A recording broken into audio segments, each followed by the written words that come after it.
Boa tarde, gente querida do nosso canal. Boa tarde, nação. Melhor que está sendo. Estamos em outro patamar, em outro nível. Com a Roxa nós estamos bem acima daquilo que nós buscávamos antes no passado. E hoje nós estamos vendo uma dificuldade muito grande de pessoas que estão, infelizmente, né, nação, saindo ou desviando muitas pessoas do bom caminho de Arusha, né? Mas já era algo já dito, já preparado, né? E Arusha mesmo já tinha alertado, Paulo também, e nós sabemos que esse alerta, ele é um alerta importante, porque ele vai mostrar realmente tudo o que está acontecendo hoje na nossa sociedade. O nome Arusha já vem sendo perseguido há muito tempo. Existe uma oposição, aliás, se você talvez está maravilhado ou talvez escandalizado, porque as pessoas não aceitam o nome do nosso Salvador e nem do nosso Pai, na verdade eles não aceitaram o próprio Salvador em carne e osso.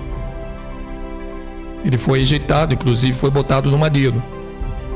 Então não é nenhuma surpresa nós vemos pessoas falando contra o nome do Salvador, coisas ridículas, coisas absurdas, e tem que ter muita coragem para falar o que essas pessoas falam. Mas assim como tiveram coragem para matá-lo no madeiro e dizerem sacrifica-o, coragem para falar do nome vai ser mais fácil, né? Então você veja que o próprio Paulo, quando ele escreve uma carta a Timóteo, no capítulo 4, lá em Timóteo, ele diz o seguinte, ó. O que ele diz lá no livro de Timóteo? Ele diz, ó: mas o Espírito expressamente diz que nos últimos tempos apostatarão alguns da fé, dando ouvidos a espírito enganadores e a doutrina de demônios. Olha aí. Mas o Espírito expressamente diz que nos últimos tempos apostatarão alguns da fé, da certeza de que eles tinham no caminho, a roxa, na promessa, dando ouvido a espíritos enganadores e a doutrina de demônios. Eu quero chamar uma atenção aqui, nação, de mim mesmo.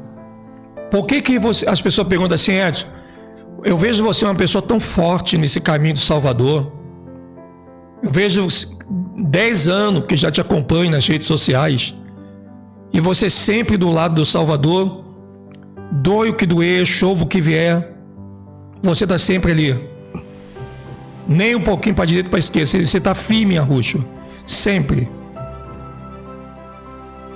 Porque nação nós temos que ter uma verdade em nós.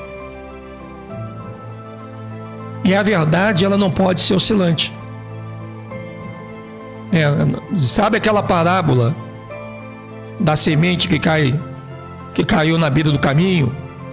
Outros caíram sobre pedregais, outros caíram sobre espinhos. Então nós estamos vivendo basicamente aquilo que nós falamos lá atrás naquela parábola. As pessoas hoje, elas estão em fase de escolha. Não é a Arusha que vai escolher. Olha bem. Olha bem. Antes do terremoto, quem faz a escolha somos nós. Depois do terremoto, quem vai fazer a escolha é Arusha. Você já parou para analisar sobre isso? Se a pessoa escolhe estar com Arusha, ela está certa. Se ela escolhe não estar, ela está certa também. Ela fez a sua escolha, independente das consequências. Porque ela não pode ficar em cima do muro, porque não tem muro para isso. Mas antes do terremoto, Nós é que fazemos a escolha. Depois do terremoto, a escolha é somente de Yahushua. Então nós estamos começando a entender o processo do porquê que não ocorreu o terremoto ainda, que não aconteceu. Até porque ninguém pode dizer que está demorando. Mas eu ouço falar que o Salvador vem há muito tempo. Sim, mas ninguém te contou lá atrás de quanto tempo falta para ele vir. Quanto tempo resta para Lúcifer, Satã, Terron aqui na Terra. Hoje nós temos esse conhecimento que é 6.000 anos, mas isso não é pregado dentro das abadias religiosas. As abadias evangélicas não pregam, as abadias católicas não pregam, a judaísta não prega, o espiritismo não prega e nenhum outro segmento. Mas diz o texto aqui, mas o Espírito expressamente diz, é bem claro, né? Que nos últimos tempos apostatarão alguns da fé, dando ouvidos a espíritos e a doutrinas de demônios. E isso não está acontecendo dentro de igreja evangélica, não. Está acontecendo nas redes sociais. Porque até as igrejas evangélicas estão nas redes sociais. O espiritismo está nas redes sociais. O judaísmo, budismo, todos os ismos, porque ismo quer dizer sistema, estão nas redes sociais. Olha bem. E está dizendo aqui, pela hipocrisia de homens que falam mentiras, cauterizando a sua própria consciência. Cada passagem é uma pancada, né? Quer dizer, tem pessoas que são hipócritas, porque eles criam um segmento, faz as pessoas seguirem, tirando elas do caminho, quando nem elas mesmas conseguem seguir o que elas criaram. Isso é hipocrisia. E aí nós temos que ter um problema, aí tem um problema sério aqui. Vamos pegar no âmbito geral e entender essa passagem, porque o problema não é só com o virtual. Nós estamos dentro do aquário, olha bem. Proibindo o casamento e ordenando a abstinência dos alimentos que Yahweh criou para os fiéis e para os que conhecem a verdade, a fim de usarem deles com ações de graça. Sabe que essa passagem aqui ela fica meio religiosa se você não se descontaminar. Então quem está dizendo aqui, proibindo o casamento? Edson, eu não entendi essa passagem. Não tem ninguém proibindo o casamento. Nação, hoje, nós sabemos que está tendo um desvio de conduta amparado pela própria lei. Casamento. Você já viu casamento de macho com macho? Fêmea com fêmea? Mulher com mulher? Homem com homem? Por mais que eles queiram calar nossa boca, dentro da cultura deles, não existe nenhum documento, nem católico, para você ter uma ideia, nem dentro dos viés dos códices católicos, existe um artigo, uma lei, validando o casamento entre pessoas do mesmo sexo. Porque casamento só existe entre homem e mulher, fêmea e macho, feminino e masculino. Tanto que filho só nasce de relação sexual de homem com mulher. Claro que existe hoje, pelos viés da ciência, possibilidade de homem engravidar homem, mulher engravidar mulher, através de várias disseminações que eles estão criando hoje. Mas isso é a mão do homem, através da ciência, que não transforma homem em mulher e não transforma mulher em homem. E nós já estamos vendo que a partir de 2023, nessa subagenda 2030, que é para acontecer em 2030, mas 2023 já é um avanço da agenda. Inclusive existe a agenda 21, que eu gostaria que você lesse. A agenda 21, quando ela foi criada lá atrás, ela foi criada para o dia de hoje. Por isso que você não pode menosprezar a agenda 23 e a agenda 30. Se você tem dúvida, calma aí. Isso tudo que está escrito aqui na agenda 23, sabe que vai acontecer mesmo?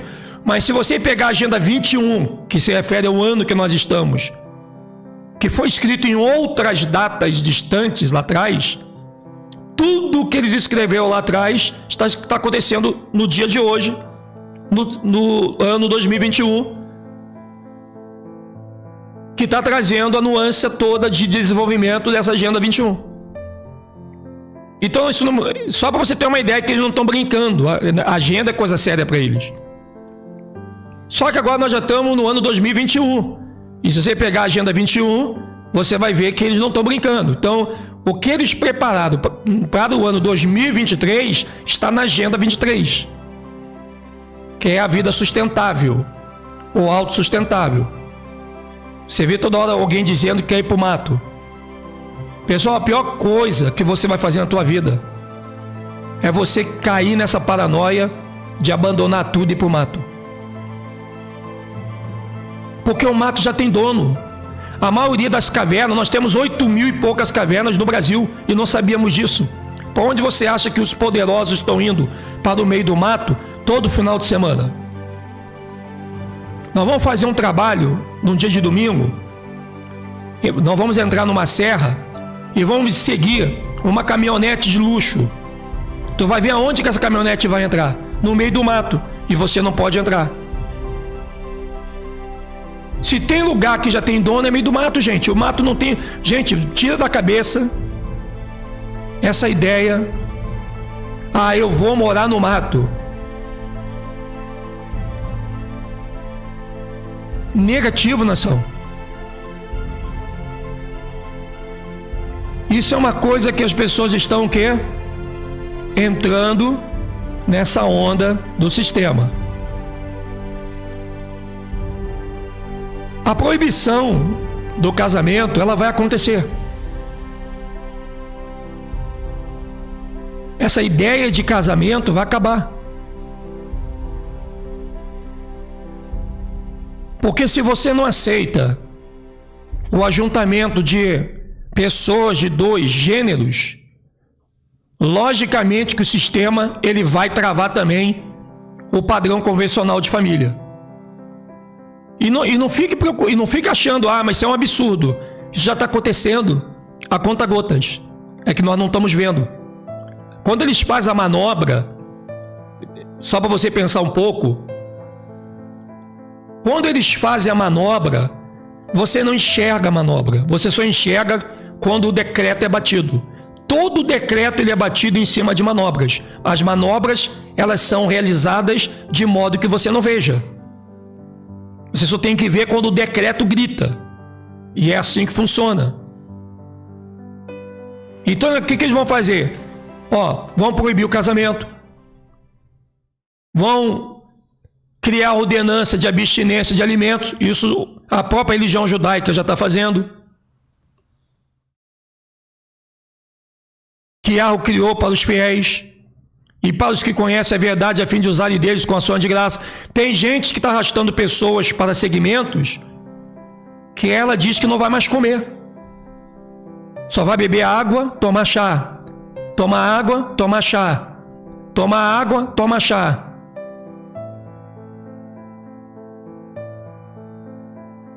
Isso é um segmento de demônio. E Yahweh está sendo claro ali, Eles vão ordenar a abstinência dos alimentos que Yahweh criou para os fiéis. O que você acha? Qual alimento que você acha que Yahweh criou para você? Olha aí, Qual alimento você acha que Yahweh criou para você? Eu te garanto que não são os alimentos que estão no supermercado. esses alimentos do supermercado, eles trabalham paralelo com a farmácia. Aliás, o que bota o ser humano doente são essas rações chamadas alimento humano, ou ração humana chamada de alimento. Então, e para os que conhecem a verdade, a fim de usarem deles com ações de graça. Então, muita coisa que você pode comer estão dizendo que é pecado, que dá doença. Vamos tomar só chá, tomar água, chá, porque comer deixa a pessoa doente, alimenta os vermes. Isso é uma grande mentira. Se você não comer, você morre.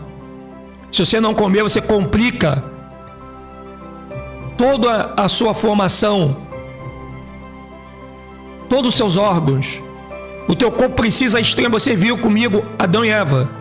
O primeiro livro de Adão e Eva diz que Adão e Eva não podiam deixar de comer, que a partir daquele momento, enquanto estivesse vivo, eles iam depender de se alimentar nessa vida temporal. Adão e Eva não podiam deixar mais de comer a partir do momento que eles comeram o figo. E quando eles não comiam o figo, eles conseguiam ficar firmes. A partir do momento que eles comeram o figo, eles não conseguem mais. E nós começamos a comer quando nós somos bebê, contra a nossa própria vontade. E o nosso corpo, então, a partir do momento que ele bota alguma coisa na boca, o corpo passa a atingir o estado mortal. É batido ali o fechamento dessa mortalidade. Porque a imortalidade até poderia ser provocada no corpo humano se nós nunca tivéssemos comido em nossas vidas, que foi o que aconteceu com Adão e Eva. Eles ficaram ali basicamente 90 dias sem comer, e não precisavam de comida mesmo sentindo fome. Eles não morriam, só se eles se matassem. A partir do momento que eles colocaram o alimento na boca, aí Yahweh vem dizendo para eles: agora vocês vão ter que comer todo dia.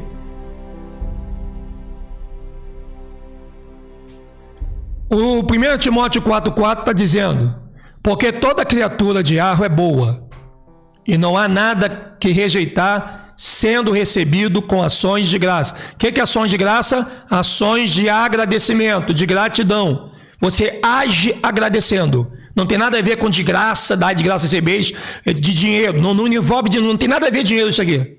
A palavra graça na Escritura não é dinheiro. Ela é gratidão. Ele achou graça aos seus olhos, ele achou gratidão aos seus olhos. É isso que fala a palavra graça. E é isso que a gente tem que entender. Então, porque toda criatura de ar é boa, e não há nada que rejeitar, sendo recebido com ação de graça. Ele está falando de quê aqui? De alimento. Todo alimento é bom. Todo alimento é bom. Mas tem o alimento animal, é alimento. E Yahweh sabe o momento em que o animal deve morrer para alimentar o ser humano. O problema é que essa indústria que nós temos hoje, uma indústria sangrenta, perversa, totalmente capitalista, que não tem coração.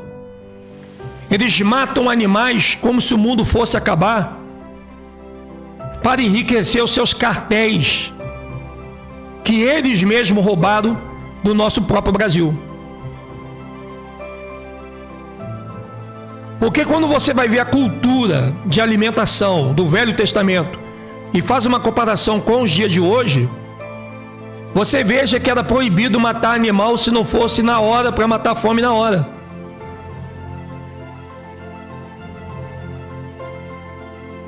E aí você vai ter esse grande problema.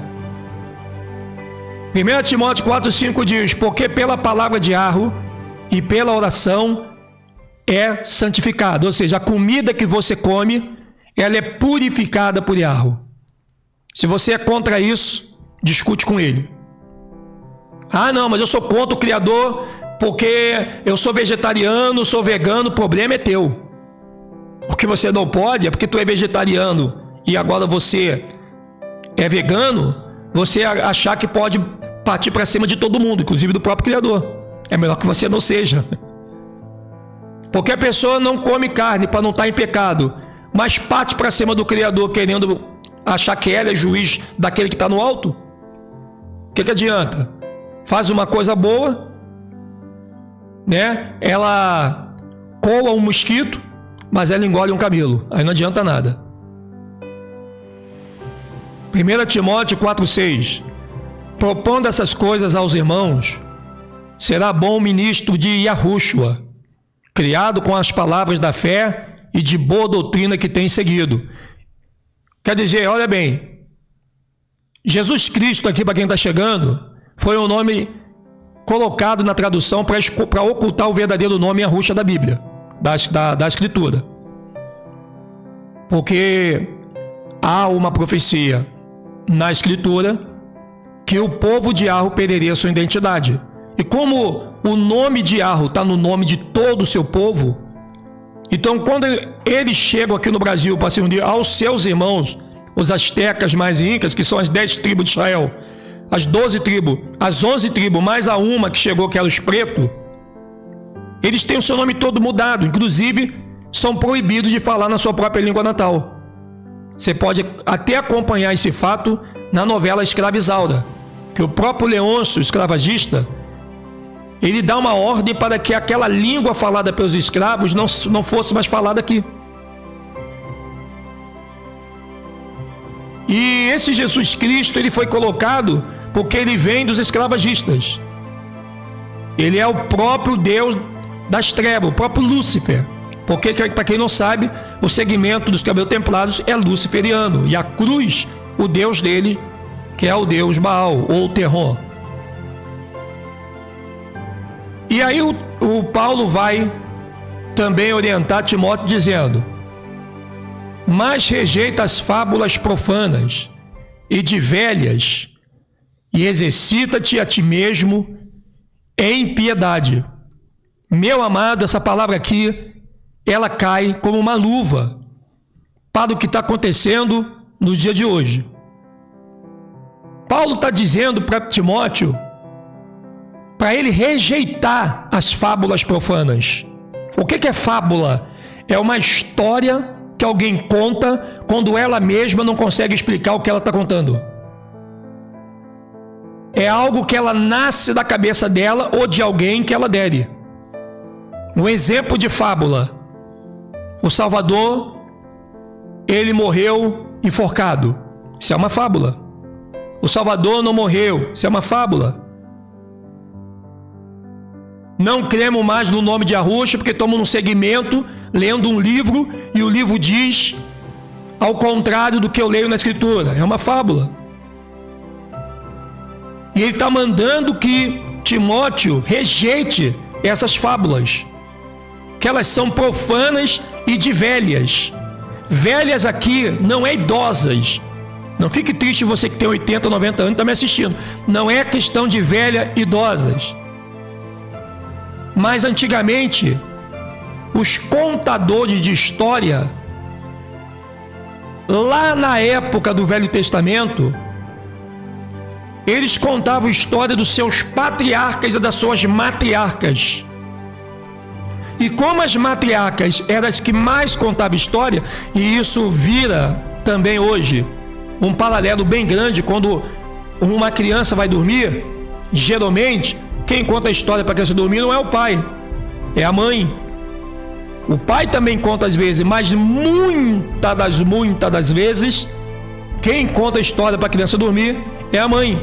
E na época, as matriarcas contavam toda a história que elas aprendiam dos seus antepassados. Por isso que se criou a ideia de fábulas profanas e de velhas. Porque as matriarcas também que serviam a Baal contavam a sua história para os filhos que estavam quase conhecendo o Criador, e essas histórias dessas mães que serviam a Baal, inclusive muitas delas comiam os próprios filhos, registrado na própria Escritura, elas ensinavam as suas fábulas de velhas, ou seja, de matriarcas não servidoras de Arro, mas servidoras de Terron. E ele está mandando que o Timóteo, ele rejeite as fábulas profanas e de velhas, que nós acabamos de explicar aqui agora, e exercita-te a ti mesmo em piedade. Nação, você tem que ter piedade da sua própria alma, da sua própria vida, para que você comece a ter piedade também de outras pessoas. E muita gente que está levando as pessoas para o mau caminho, elas são ímpias. Quem é o ímpio? O ímpio são todos que não têm piedade. Os pastores do sistema, eles mentem para os seus membros, dizendo que ímpio são os que não são evangélicos. Mal sabe ele que impiedade não é uma posição. Impiedade também não é um conceito. Impiedade é um comportamento, uma atitude e uma ação. A impiedade, ela está no caráter. Se você não viu nossos vídeos sobre caráter, sobre moral e ética, o caráter é formado de 3 elementos essenciais: comportamento, atitude e ação. Você consegue conhecer uma pessoa limitadamente, é claro, não 100%, mas boa porcentagem para você conhecer alguém, se essa pessoa presta ou não presta, se ela é verdadeira ou não é, através do comportamento associado à sua atitude e associado à ação. Você tem que analisar esses 3 pontos dela. Às vezes ela pode te enganar com um bom comportamento, mas pode estar agindo de má fé. Ou ela pode estar agindo muito bem na tua frente, mas o seu comportamento em relação a você é diferente da ação dela. Ou ela pode estar agindo muito bem, se comportando muito bem, mas a atitude, o que ela fala de você é totalmente ao contrário. Então, uma pessoa de caráter ilibado e justa e arrumede o comportamento, a atitude e a ação. O que ela é por trás de você, ela é pela frente. O que ela é por ética, ela é por moral. Qual é a diferença da moral e da ética? A ética é todo o comportamento que você apresenta na presença de alguém.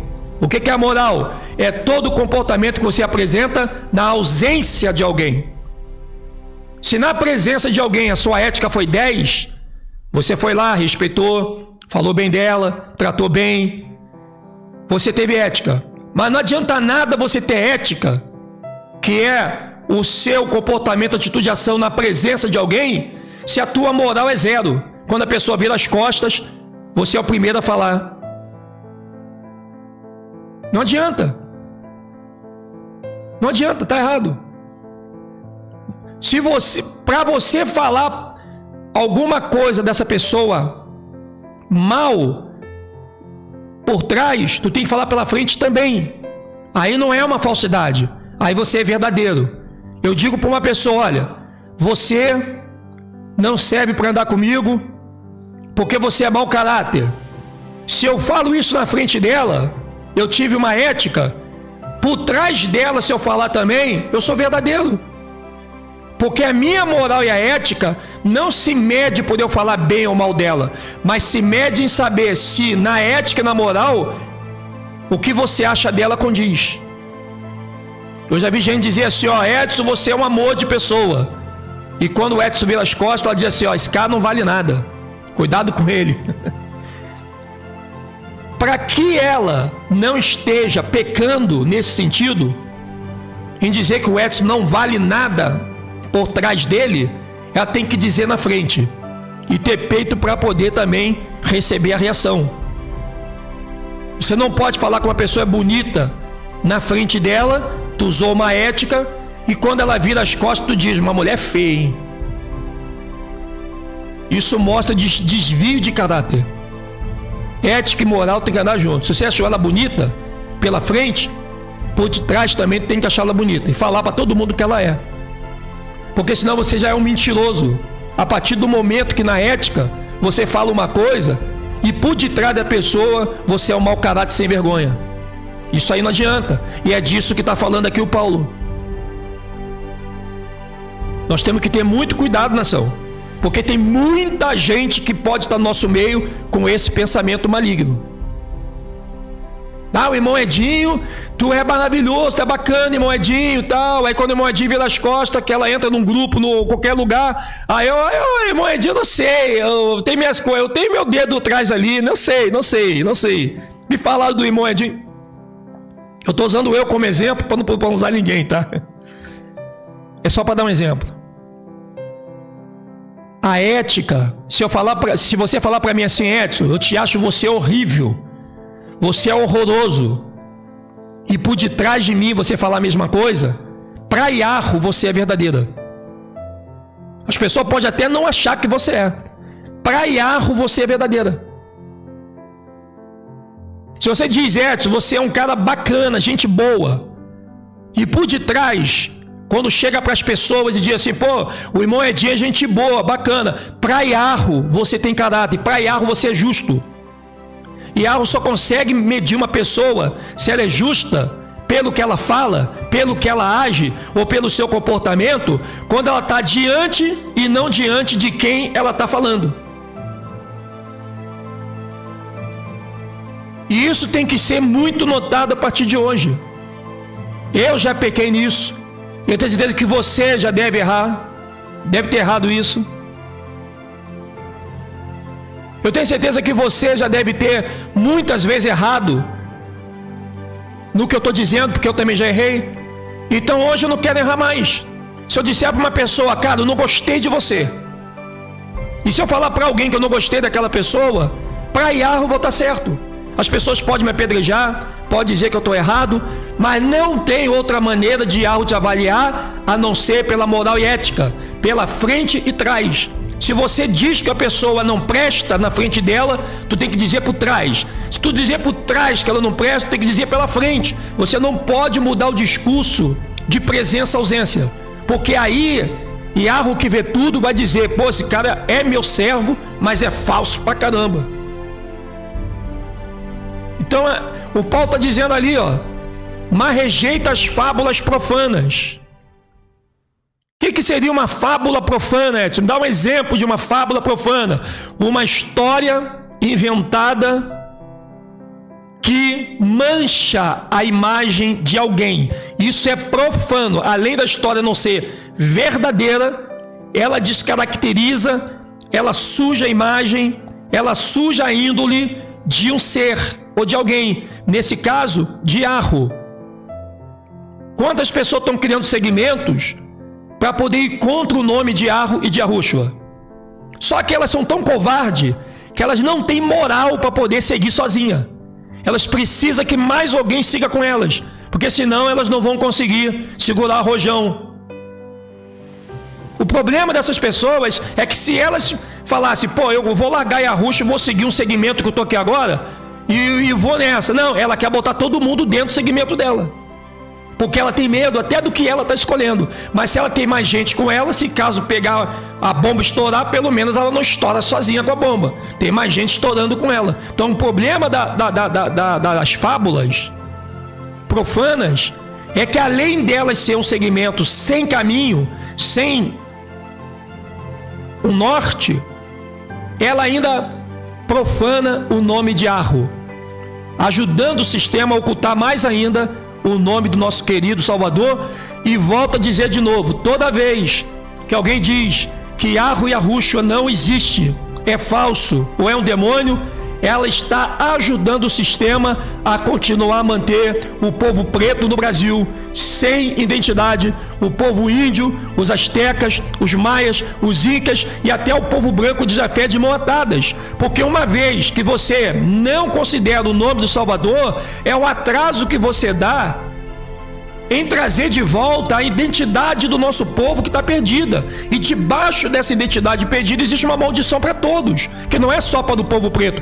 Todo mundo sofre, até quem está com dinheiro, até quem é rico. O milionário hoje, ele não é uma pessoa alegre. Ele busca a sua felicidade no momento que ele tem aquela riqueza. A partir do momento que ele envelhece, ele já começa a ficar preocupado, porque a maldição da ocultação da identidade, enquanto o presidente da República, Jair Bolsonaro, ou Lula, ou Dilma, ou José Sarney, ou seja lá quem for que sentar de novo na cadeira presidencial, não começar a buscar a história do Brasil, fatos escondidos para resgatar a identidade do povo brasileiro, o Brasil continuará em maldição, seja você rico ou pobre. Não adianta correr disso. Isso é uma coisa que não dá para correr, não dá para fugir. A verdade você pode esconder ela quanto tempo você quiser.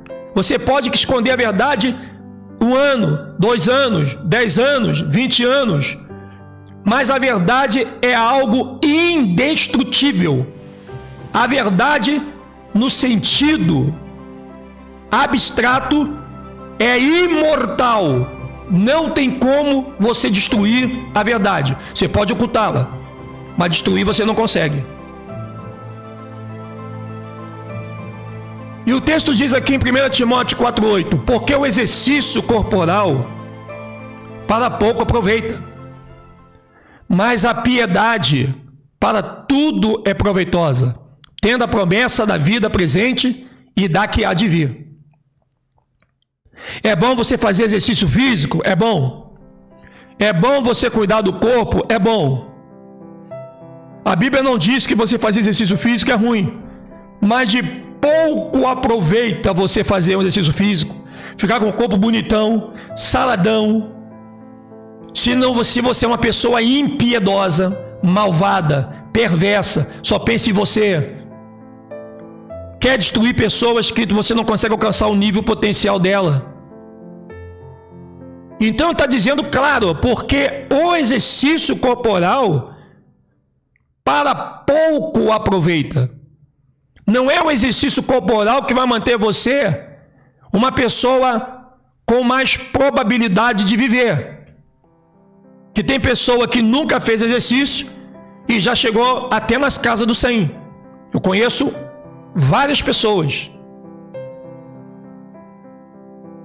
Mas é bom você fazer exercício? É. Mas não pense que você fazer exercício é que vai te garantir um pouco mais de vida aqui na terra. Mas é quando você pratica a piedade. Por exemplo, vou dar um exemplo para você. Alguém fez uma coisa ruim contra você e você está se sentindo extremamente injustiçado devido a essa ação que fizeram. Vozes vêm na sua cabeça dizendo: faz com ela também. Aproveita uma ocasião e vai lá e faça com ela o mesmo que ela fez contigo, para ela aprender nunca mais a fazer. Só que você sabe que se você fizer com ela o que ela fez contigo, você vai ferir princípios de outras pessoas que talvez não tem nada a ver, vai atingir o coração do familiar desta pessoa. Ah, mas ela não pensou na minha família, beleza? E você também vai ver que ela vai talvez não aguentar a sua vingança, mas você está pronto para se vingar. Uma vez que você não mede a circunstância da dor que você vai provocar em alguém, você é uma pessoa ímpia.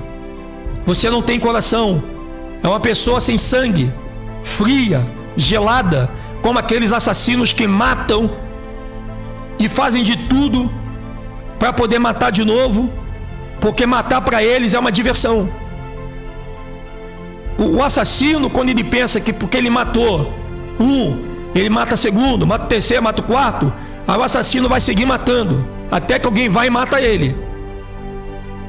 Porém, aqui está dizendo que a piedade para tudo ela é o quê? Ela é proveitosa, tendo a promessa da vida presente e da que há de vir. Toda vez que você tiver piedade de alguém e não praticar uma vingança e não fazer a mesma coisa que ela fez com você, por isso que eu digo aqui para você, gente, a melhor coisa que tem é o silêncio. Porque você veja, quantas pessoas já falaram mal de você no seu trabalho, na sua casa, seu próprio familiar. Você já pegou alguém falando mal de você pelas costas, você chegou na hora e pegou, não deu uma raiva? Se você parar para poder fazer uma justiça com as tuas mãos, o nosso coração, ele vai provocar um ato de impiedade, e esse ato de impiedade, ele vai ser um ato inconsciente. Por isso que tem muita gente que está presa hoje. porque elas mataram quando a intenção delas era só dar um susto. Quando a intenção delas era apenas dar uma surra. Era apenas colocar o pé na frente de fulano ou vir com uma faca só para encostar sem matar. Mas alguma coisa aconteceu, que houve uma discussão, ou talvez o outro lá não acreditou, e aí aquela pessoa foi movida por uma emoção, já estava com a faca na mão, estava com o revólver, foi lá, tirou, deu uma facada, cometeu um ato de impiedade e hoje está pagando preço. Mas quando a pessoa ela consegue ser piedosa, calma aí, estão falando mal de mim?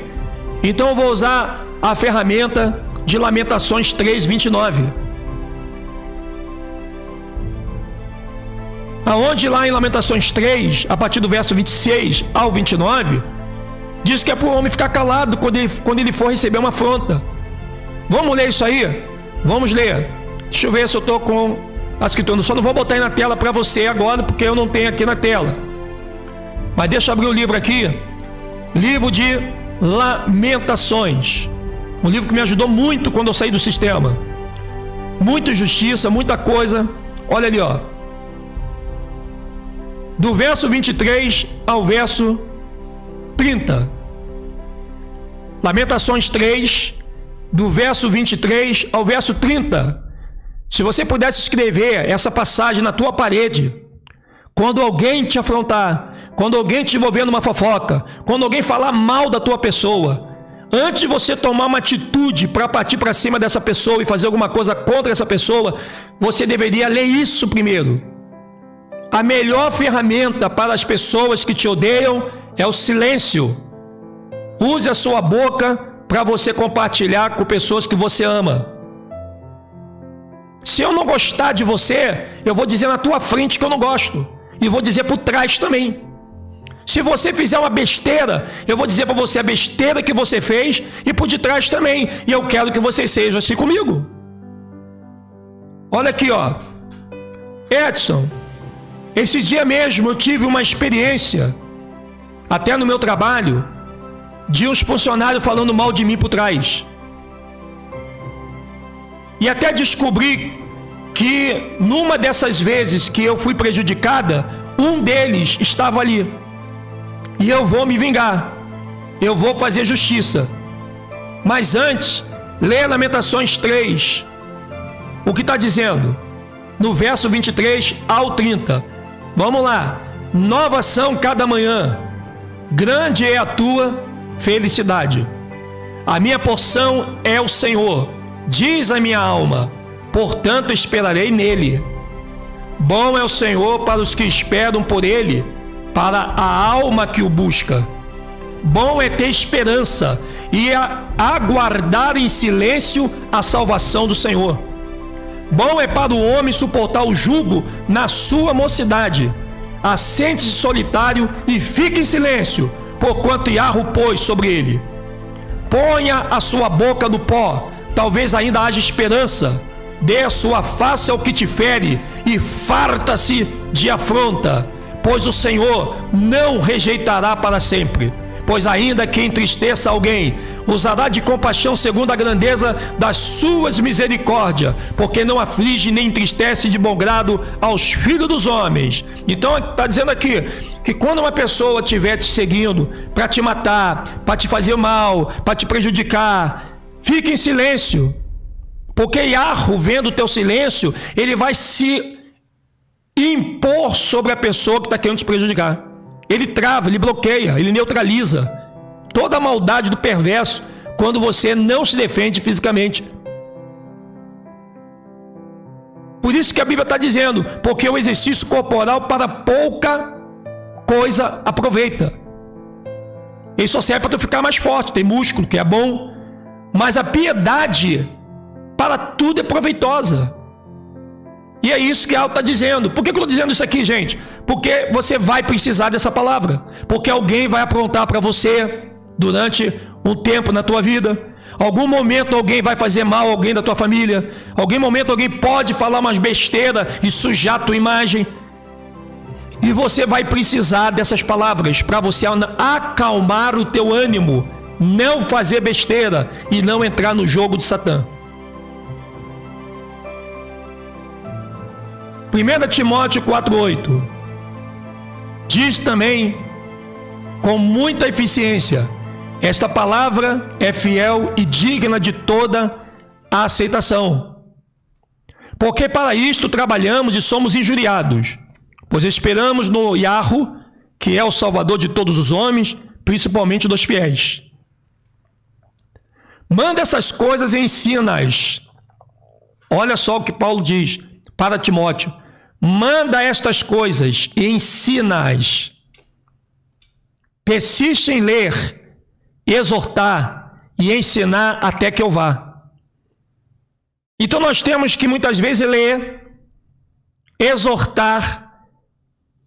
Por que você tem que exortar? Porque tem muita gente que está fazendo coisas que leram e que não está na leitura. Exortar não é você brigar com a pessoa pela roupa que ela está colocando ou pelo namorado que ela... Não, isso não é exortar. Exortar é você ouvir alguém, por exemplo, lendo a Bíblia lá, que o bom pastor dá sua vida pelas ovelhas. Aí vem uma irmã e diz: o meu pastor da igreja... Eu falei: opa, o teu o quê? O meu pastor da igreja? Não, calma aí. Aquele que você chama de pastor não é pastor. Pastor só tem um, isso é exortar. Exortar é tudo que está escrito sobre o Criador, sobre Salvador Yahushua, sobre Melquisedeque, e homens estão querendo tomar essa glória, quando Yahweh não divide a sua glória com ninguém. Então você tem que persistir em ler, como diz ali o texto. Porque quando você lê o que estão te apresentando, por que tem pessoas que acabam seguindo segmentos malignos, de demônios? Porque ela não para ler o que estão falando para ela. Eu li um livro, e o livro está dizendo, tá, mas qual é o nome do livro? Qual é o autor? Eu quero saber o nome do livro, qual é o nome do autor, que eu quero pesquisar o segmento desse autor, se ele é espírita, se ele é católico, se ele é judaísta, se ele é ateu, se ele é satanista, se ele é maçom, se ele é da nova ordem mundial, da nova era. Eu quero saber quem é esse autor que escreveu esse livro. Depois eu quero saber qual foi a empresa que editou esse livro. Eu quero saber tudo. Qual a tua biografia? Quais são os livros que apoiam isso que esse livro está dizendo? Que tanto te encantou? Que vai contra tudo que eu aprendi na minha vida? Se você não persiste em ler, o nome de Yahushua não é Yahushua, está errado. Porque eu estou lendo um livro, tá? Qual é o livro que você está lendo? E se for de um judaizado da ONU? Se for de um ascanais que odeia Yahushua, que odeia o povo preto de Yahweh, que estão roubando a sua identidade, como é que eu vou acreditar neste livro, quando os mesmos que estão escrevendo o livro, eles estão roubando a identidade do próprio povo do Brasil? Então você tem que persistir em ler, não é só a Bíblia. Tudo que te apresentar, as novas ideologias, os novos conceitos. Eu li no livro, eu li no documentário, tem a cópia? Tem PDF? Tu pode mandar para mim? Eu não tenho, então não tem como acreditar em você.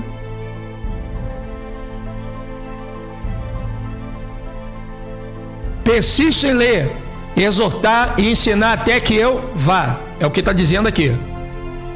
Não desprezes o dom que há em ti, o qual te foi dado por profecia com a imposição das mãos do presbitério.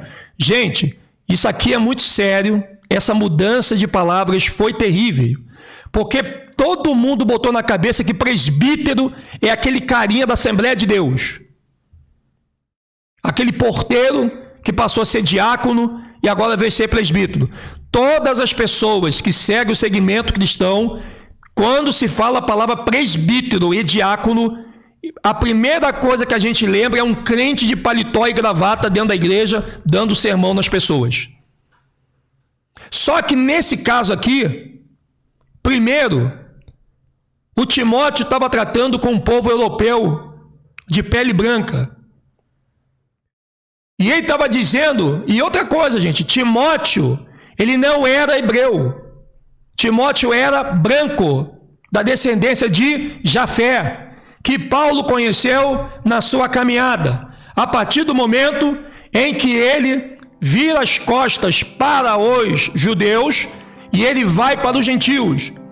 E quando Paulo vai para os gentios, na própria Bíblia do Almeida, mostra grande número de pessoas brancas da descendência de Jafé europeus que foram muito amigos de Paulo. Uma delas foi Vódia, outra foi Sintique, outra foi Timóteo, Emineu. Existiu vários homens e mulheres caucasianas, gentílicas, que viraram amiguíssimas de Paulo, e o Timóteo era um. E ele está dizendo para Timóteo um ensinamento que ele não tinha dado para os hebreus, porque um ensinamento era para os hebreus, outro era para os gentios, mas a promessa era a mesma. O que ele está dizendo aqui para o branco Timóteo, europeu? Não desprezes o dom que há em ti, o talento, a capacidade, a força que você tem, o poder de desenvolver as coisas, esse viés de autodidata que você tem. Não despreze o dom que há em ti, o qual te foi dado por profecia, ou seja, alguém profetizou, alguém determinou, alguém falou, alguém disse, com a imposição das mãos do presbitério, que são agentes da política, do governo, são presbitérios, presbíteros, homens de frente no poder da Grécia, no poder de Roma. Tanto que quando você pega todos os livros que falam das 12 tribos, não existe palavra presbítero, não existe palavra diácono, porque presbítero e diácono era a função dada aos homens da política, da jurisdição da Grécia. O povo hebreu era nome diferente, era sacerdotes e profetas. E quando ele fala aqui que não é para desprezar o dom que há em ti, o qual te foi dado por profecia, porque essa profecia são palavras dadas por homens hebreus da 12 tribos de Israel em relação aos brancos gentios da Europa. Então, o homem preto, que os profetas só vêm de preto, não tem profeta branco. Branco só presbítero e diáconos. E esses profetas que faziam parte da jurisdição, principalmente de Moisés, eles tinham autonomia de honrar as autoridades gentílicas. A imposição de mão era um tipo de atitude governamental de uma nação para outra. Isso era passado de geração a geração. Não tem nada a ver com a igreja evangélica. Aliás, você nem deveria deixar que pessoas que se intitulam obreiros e pastores, diáconos e presbíteros, botar a mão na tua cabeça. Porque a tua cabeça é uma honra.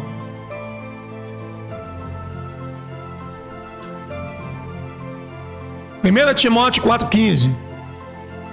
Medita essas coisas, ocupa-te nelas, para que o teu aproveitamento seja manifesto a todos. O que o Timóteo tinha que meditar? Nessa questão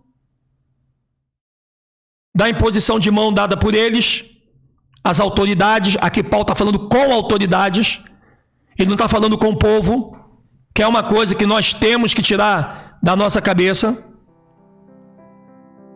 Paulo, quando foi falar para os gentios, ele foi falar com pessoas que recebiam cargos de autoridade. Não adianta você falar de lei para povo. O povo não tem autoridade para impor lei nenhuma, nem religião.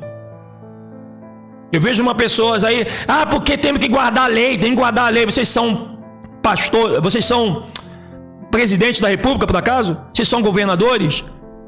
Se vocês têm que falar alguma coisa para alguém guardar alguma lei de sábado ou qualquer coisa que for, vocês têm que ir lá no Planalto falar com o presidente, tem que falar com o governador, lá no Piratini. Não é com o povo, porque o povo não pode exigir lei a outro povo, porque se fosse assim, Yahweh não precisaria tirar o povo de Israel do Egito. Bastava que ele fizesse com que Moisés mandasse o povo do Egito seguir a lei dele e também o povo egípcio, porque o povo egípcio não é também o povo do Criador? Então veja lá, aonde as 12 tribos estão, se for fora de Jerusalém, a lei de Moisés não serve.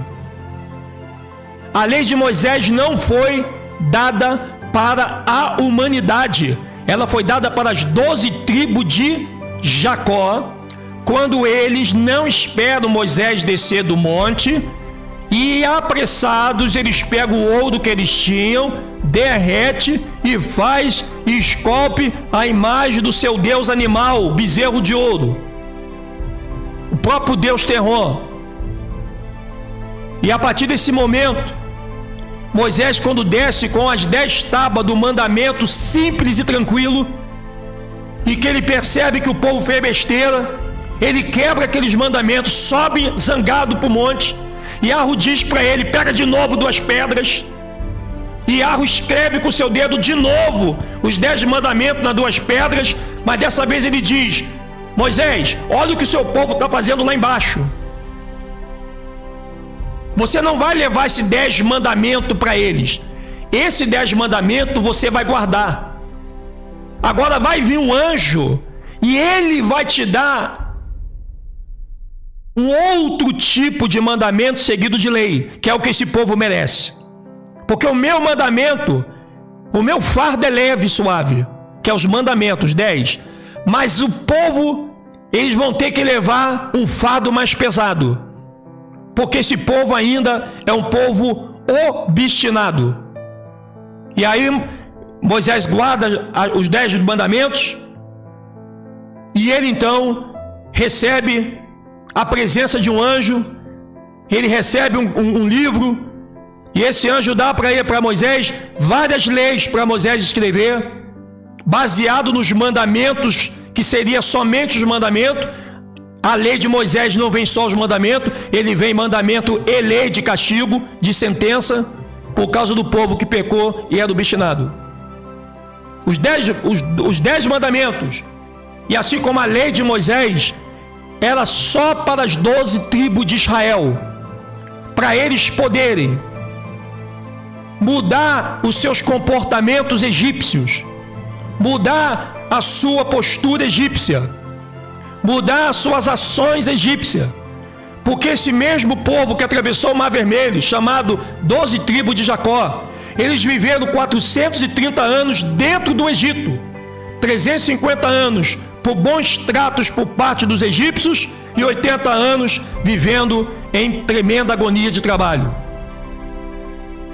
Uma geração que vive no lugar 430 anos, numa cultura e costume de uma terra estrangeira, como que eles agora, naquele momento, iam esquecer tudo que eles aprenderam no Egito e começar a ter uma vida nova a partir daquele dia que eles atravessam o Mar Vermelho? É basicamente quase impossível.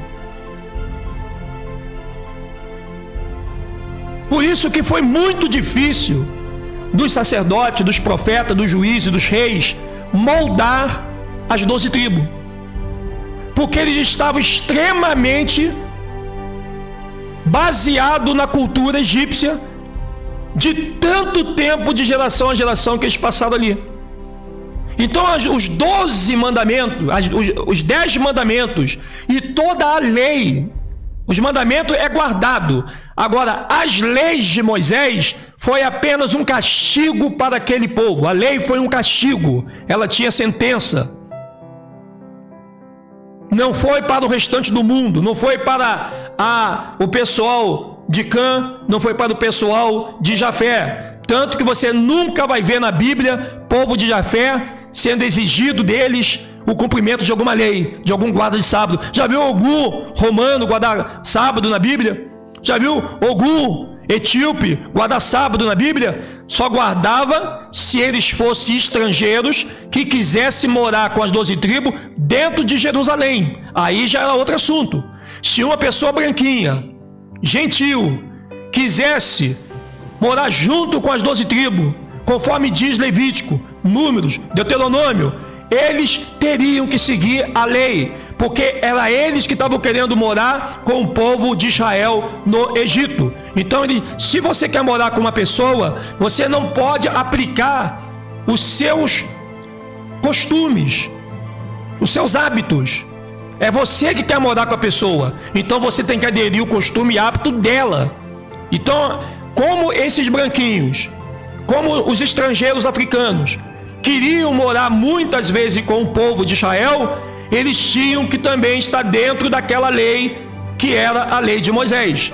Somente nesse caso. Mas as 12 tribos não tinham autonomia para chegar em Roma, para chegar em Grécia, para chegar na África, para chegar na Etiópia e impor a lei de Moisés. Não tinha, não tem e nunca vai ter. Isso já é um erro. Mas a religião tira essa capacidade da pessoa pensar. E aqui Paulo vai dizendo então para o nosso amigo Timóteo. Ele diz para Timóteo: tem cuidado de ti mesmo e da doutrina. O que é doutrina aqui, nação? Não é doutrina de igreja. Doutrinas são leis, sanções, artigos, cláusula. Isso que Paulo está dizendo.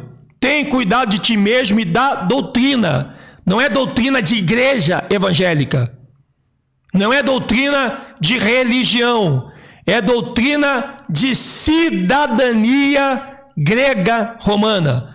Tem cuidado de ti mesmo e da doutrina, das leis, do costume, das ordenanças. Persevera nessas coisas, porque fazendo isto, te salvarás tanto a ti mesmo como aos que te ouvem. Ou seja, não adianta nada, Timóteo, você querer falar de mim, falar de Yahushua, falar de Arro, quando você não tem cuidado de ti mesmo, na sua maneira de andar, na sua postura, no que você fala e também nas doutrinas, das leis, do Congresso, da jurisdição, do Executivo, Judiciário, Legislativo. Se você não segue as ordenanças do seu país, se você é uma pessoa que passa a perna em todo mundo, é um fanastrão, não dá exemplo social, não adianta você falar de mim. Então é isso que Paulo estava falando com Timóteo. A preocupação de Paulo em relação a Timóteo era este comportamento, esta atitude e esta ação. É isso que ele está falando aqui. Então ele vai dizer, ó, tem cuidado de ti mesmo e da doutrina. Que, por exemplo, se Paulo estivesse mandando essa carta para você, ou para mim hoje, se essa carta que Paulo está mandando para Timóteo fosse endereçada a nós aqui no Brasil, ele diria mais ou menos assim: tem cuidado de ti mesmo, Edson Silva História, e da doutrina do estado que você mora, do bairro, do país. Por exemplo, botar máscara é uma doutrina. Nós fomos doutrinados a botar máscara. Se você pega e você vai para um shopping, você vai para um mercado e você não usa máscara, eu sei que essa paranoia de máscara tá, mas é uma doutrina hoje que eles transformaram. Então você vai brigar na rua, você vai discutir, vai dar mau testemunho, vai avançar em cima do cara e pode até sair uma morte, como já aconteceu muitas, porque você está desrespeitando a doutrina presente. E é isso que está dizendo: tenha cuidado de ti, porque alguém vai xingar você por você não botar máscara e você não vai gostar e vai partir para cima, ou vice-versa. Tem cuidado de ti. Tem cuidado de ti. É para botar máscara? Bota o raio da máscara. De vez em quando dá uma tiradinha, respira, bota com prudência, porque tudo hoje é com prudência. Mas tem cuidado de ti mesmo. Se você sabe que tu vai entrar sem máscara naquele supermercado e vai dar ruim, vai vir um segurança, vai vir polícia, tudo em cima de você, gerente, caixa, faxineira, vai vir todo mundo em cima de você para te arrebentar. Então tem cuidado. E da doutrina estabelecida daquele local. Todo lugar tem uma doutrina, gente. Isso não é coisa de igreja religiosa. Todo lugar tem uma doutrina. Se alguém for morar contigo na tua casa, tem uma doutrina.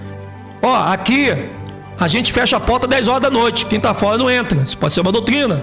Ó, aqui o último a ir dormir apaga a luz. Tu pode ter uma doutrina. Olha, aqui nós não tomamos banho quente, só banho gelado. Ou não tomamos banho gelado, só quente. É uma doutrina. Ó, aqui nós não comemos mais comida com óleo de soja. Ou comemos com banha, ou comemos com óleo de coco. É uma doutrina. Então, se você vai num lugar que não é o teu lugar, e você não tem cuidado de ti, em não respeitar a doutrina alheia, você vai passar vergonha, ou vai envergonhar aquele que você tanto diz que segue. É isso que o Paulo está tentando colocar na cacholinha de Timóteo. Porque Timóteo, ele era um europeu, ele era um gentil, ele não estava acostumado com essa coisa de Arro e Arrúshua, ele estava acostumado com a cultura da Grécia, ele estava acostumado com a cultura de Roma. Como o povo hebreu fez o bezerro de ouro, porque o povo hebreu estava acostumado com a cultura do Egito. Você está compreendendo? É exatamente isso, nação. E agora, quando você estava na igreja evangélica, que você amava o Jesus da igreja evangélica, você tinha uma doutrina dentro da igreja evangélica para estar com Jesus. Hoje você não está mais com Jesus, você não está mais em igreja evangélica, nem católica, nem judaica, nem espírita, você não pertence mais a nenhuma religião, você conheceu Yahushua, está aprendendo com a leitura como agradar o Salvador, e você tem a sua doutrina. Qual é a sua doutrina? Você só ama e só crê em Yahushua. Isso é uma doutrina. O que é uma doutrina? São normas estabelecidas por um lugar, por alguém ou por você mesmo. Doutrinas são normas estabelecidas ou pré-estabelecidas num determinado lugar ou num determinado local. Isso é doutrina, não é essa doutrina religiosa que nos ensinaram. A sua igreja tem doutrina? Qual é a doutrina da tua igreja? Isso não existe, isso é diabólico. Doutrina é aquilo que você estabelece. Se você abre uma empresa, você não quer que o funcionário fume, é uma doutrina. Se você abre uma empresa, só vai bater cartão que tiver com crachá, é uma doutrina. Se você abre uma empresa, só vai trabalhar quem tiver com uniforme, sem uniforme não trabalha, é uma doutrina. Estipulamos horário para poder almoçar. O grupo que trabalha no setor A vai almoçar meio-dia. O grupo que trabalha no setor B, só 1 hora, é uma doutrina. Se você diz para o teu filho, meu filho, depois das 2 horas você não vai almoçar, só vai almoçar até 1h30. Depois eu vou lavar a louça, não vou mais esquentar e deixar ninguém sujar a cozinha. É uma doutrina, são normas estabelecidas. Teve caso que Timóteo estava preso. E muita gente, quando é presa, ela não segue as normas do presídio. E ali também o próprio Timóteo tinha que aprender a seguir a doutrina daquele local. Doutrina é toda a medida estabelecida por alguém que obriga você a praticar aquilo que foi estabelecido. Não é só a igreja evangélica. Claro, tem doutrina na igreja evangélica, claro que tem. É o yin yang. Não deixa de ter. Se você vai numa universal, lá você pode bater palma. É a doutrina da igreja. É a norma estabelecida pelo bispo Edir Macedo. Se tu vai numa Assembleia de Deus, você não pode bater palma. É uma doutrina da Assembleia de Deus. É uma norma estabelecida pelo Abiné Ferreira. Tudo tem uma doutrina. Se você vier aqui em casa, vai ter uma doutrina. De repente eu vou dizer para você assim, ó, pô, cara, não pode entrar fumando. E você pode não gostar. Mas é a doutrina que eu estabeleci. Não tem nada contra quem fume, mas eu não gosto que fume na minha casa. Acabou. De repente você gosta, você libera, e eu não posso ir contra você, porque na tua casa quem manda é você. A doutrina é tua, e ninguém pode pedir você de não fumar ou não fumar. Ou a pessoa não vai na tua casa, o problema é dela. O que ela não pode é estabelecer doutrinas na tua vida. E é o que nós estamos vendo hoje. Ah, eu não quero mais Yahushua, agora eu vou mandar agora torpedo, e-mail para todo mundo deixar Yahushua também. Larga de ser covarde. Se tu escolheu o teu caminho errado, sem sombrio, seja macho e fêmea, tenha peito para seguir o que você escolheu. O que você não pode fazer é obrigar pessoas a seguir a sua loucura, o seu desespero, o seu caminho errado que você está indo, a desgraça que você vai amontoar para você lá na frente. E talvez o teu pedido de socorro o teu grito não chega até os ouvidos de quem deveria te ajudar. Porque as doutrinas são quebradas. E a Arusha deixou uma doutrina. Quer ver uma? Doutrina de Arusha? Basta só você falar o nome de Arusha? Não. O que ele diz? Aquele que quiser vir após mim, negue-se a si mesmo. Tome a sua cruz, ou seja, o seu sacrifício, e depois me segue. Qual é a tua cruz hoje? Qual é o teu sacrifício, Edson? Segui a Arusha hoje. Se eu seguir a Arusha hoje, o meu namorado diz que vai me largar. Bom, se essa é a tua cruz, você tem que escolher entre a cruz e a espada. Porque a Arusha não te trouxe uma cruz, ele te trouxe uma espada. Se você pretende não aderir à espada e ficar com a cruz, não, eu quero ficar com ele. Depois eu vejo se eu vou para a Arusha. Mas ele deixou claro, é uma regra. Ah, Edson, se eu seguir a Arusha, eu vou ter que parar de fazer um monte de besteira que eu faço. É uma cruz, é um sacrifício. Está disposto? Ah, não, vou deixar para mês que vem, porque eu ainda quero fazer alguns bagulho aí. Tá, e se mês que vem tu não estiver mais aqui? Se tu não estiver vivo? E se aconteceu terremoto antes? Já parou para analisar?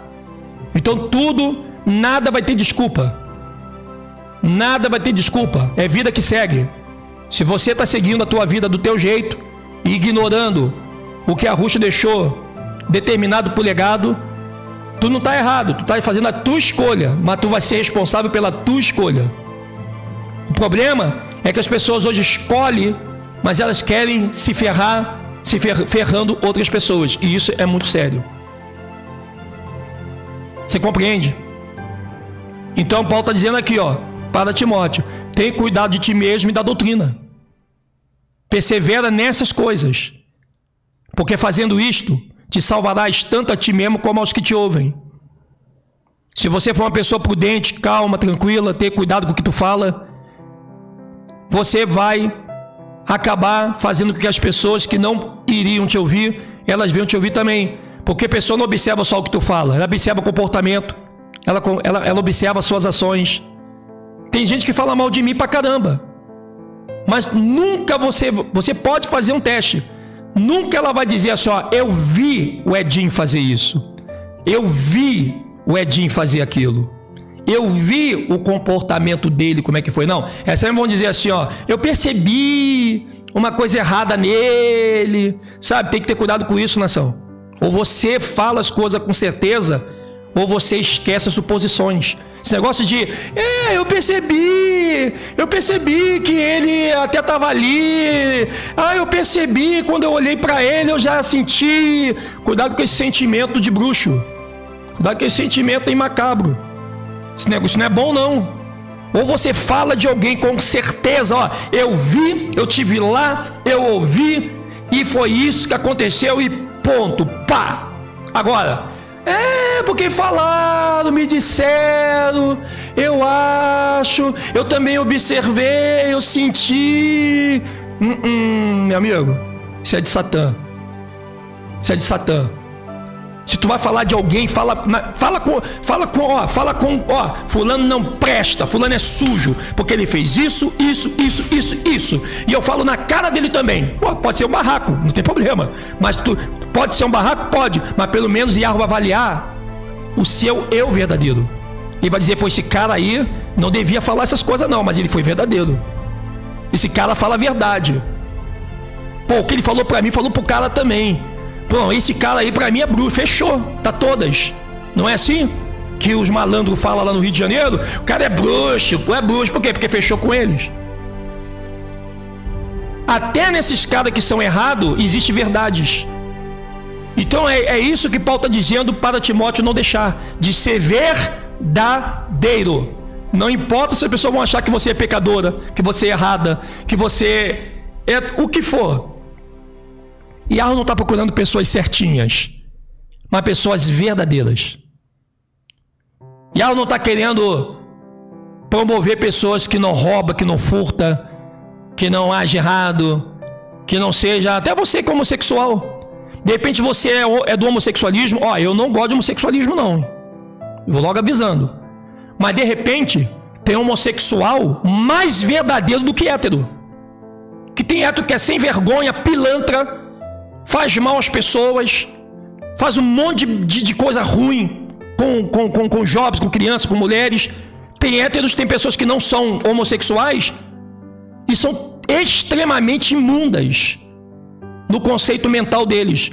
Só pensam besteira e tem miolo, sabe, na cabeça. E tem pessoas, às vezes, que são homossexual, que tem esse pecado do homossexualismo, mas são pessoas que jamais pegariam uma arma para matar alguém, faria mal com uma pessoa, tratava mal um bichinho. Eu vejo muito isso. É o conceito de vida. O sistema causou uma base na sociedade de disputa. Esse é o problema. Se nós formos medir pecado por pecado, nós estamos errados, que todo mundo é pecador. Yarro, ele disse: eu encerrei todo mundo debaixo de pecado. Mas não quer dizer que todo mundo está debaixo de pecado, que não devemos buscar ser justo, porque é a única coisa que Yarro pede de nós, é nós sermos justiça. É nós sermos justos, gente. A única coisa que Yarro pede de nós, seja justo.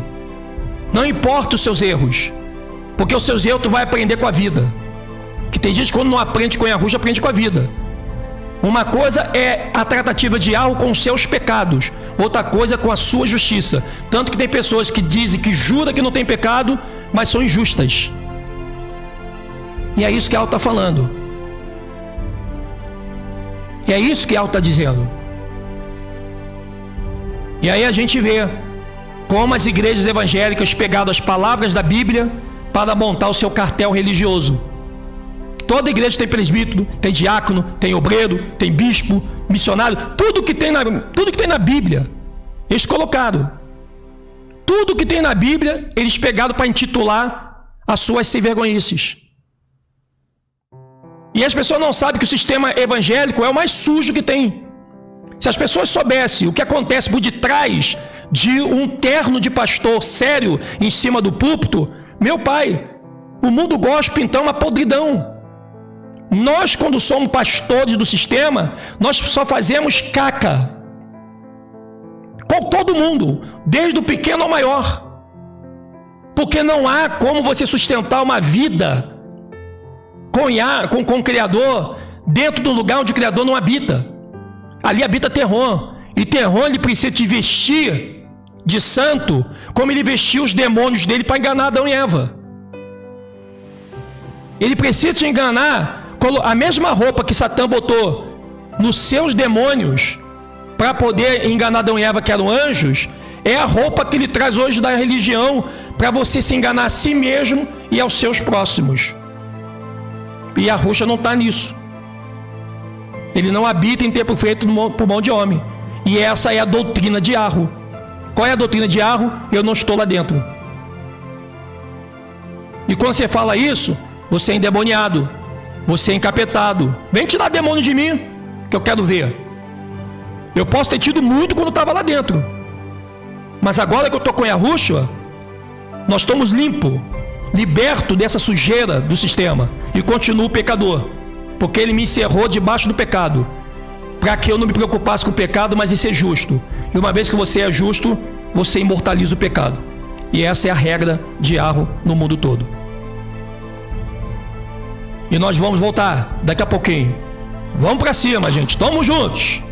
E que a Ruxa te carregue nas palmas de suas mãos. Para cima, para cima.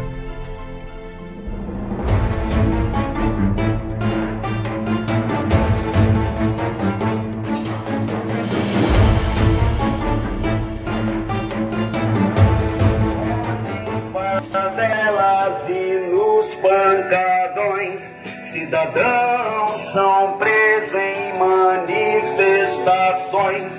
Os remédios não servem, não tem comprovação. Lockdown é a saída e a ciência no chão. Vem, vamos embora, se esperávamos morrer. Quem sabe faz a hora, ninguém liga pra você. Vem, vamos embora, mas me diga onde vai. Seu trabalho é essencial. Não, então volte e morra em paz. Há soldados armados pelo quarteirão. O decreto está acima da Constituição. Nos quartéis generais planejando uma ação, mas não tem o apoio da população.